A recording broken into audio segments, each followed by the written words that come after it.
আমি দীর্ঘদিন আমি দেশের বাইরে এই স্বৈরাচারী শেখ হাসিনার কিছু কুলঙ্কার রোগে আমাকে গাইবী মামলা দেয়। তখন আমি দেশের বাইরে থাকে সম্মুখ হই। তখন আমি শেখ হাসিনা অগস্টের 5 তারিখে পতন হওয়ার পর আমি দেশে আসি।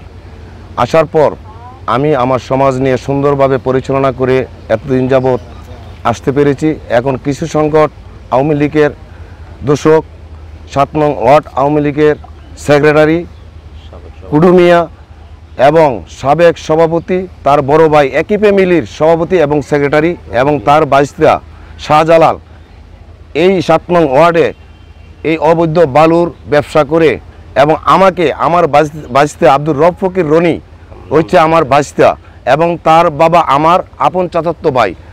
উনি হচ্ছে আমার বাইস্তা, আমার সন্তান, আমি তার অভিভাবক। কিন্তু তার নাম ভাঙিয়ে তাকে ইনভলভ করে তারা এখানে অবৈধ ব্যবসা চালিয়ে যায়। তখন আমি লোকের মাধ্যমে শুনে আমি প্রতিবাদ জানাই। তখন তারা আমাকে নিন্দা জানিয়ে তারা এই অবৈধ লাইন এখনও বহাল রয়েছে, আপনারা নিচ্ছকে দেখতে পেরেছেন। কিন্তু দেশবাসী কেন তারা এখনও এইভাবে এই ষড়যন্ত্র করে আছে আওয়ামী লীগের দোষকরা। আমি আমার সিনিয়র নেতৃবৃন্দ নরসিংদী জেলা বিএনপি যারা রয়েছেন আমি তাদের কাছে অনুরোধ করব তাদেরকে দূরত্ব আইনের আওতায় তাদেরকে আনা হোক। তা না হলে আমাদের গ্রামের সাধারণ মানুষ আমরা শান্তিতে বসবাস করতে পারবো না। 19 তারিখে নরসিংদী জেলা ছাত্র দলের সাবেক সাধারণ সম্পাদক এবং নরসিংদী জেলা বিএনপি গণশিক্ষা বিষয় সম্পাদক আমাদের এই এলাকার কৃতি সন্তান আমার ভাই আব্দুর রব ফকির রনির ভাইয়ের নামে মিথ্যা এবং অপপ্রচার নাম বিক্রি করে অবৈধ দেয়ার স্থাপন করেছে আওয়ামী লীগের স্বৈরাচার লোকেরা। এই মিথ্যা রনিবের মিথ্যা অপচারে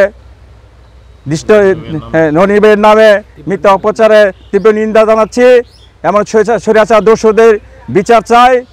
এই মাটিতে স্বৈরাচার যেন আর কোনো ঠাঁই না পায়। কারণ এই আওয়ামী লীগে বিগত তাদের যন্ত্রণায় আমি 17 বছর দেশের বাইরে ছিলাম। কিছুদিন আগে ফেসিবাদী হাসিনা এই দেশ থেকে পলায়ন হওয়ার পরে আমি এখানে আসি। আইসা দেখি ঠিকই এই গ্রামে এখনও তাদের রাজত্ব চলে। কারণ আমরা এটা চাই না, আমরা এর প্রতিবাদ জানাই।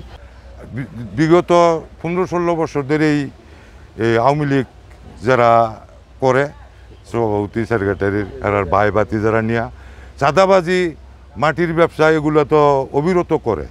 কিন্তু আমরা তো জানিনি রনির ফ্যামিলি বিএমপি করে বিদায় অনেক নির্যাতন হয়েছে, আমরাও নিজেরাও হয়েছি।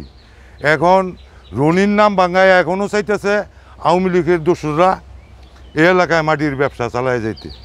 এটা এই কাজে বাধা দেওয়াতে আমার ছোটো ভাই সাদাত ফকির লিলমিয়া ফকির এরা বাধা দেওয়াতে আর সাথে রনির হুমকি দেয়।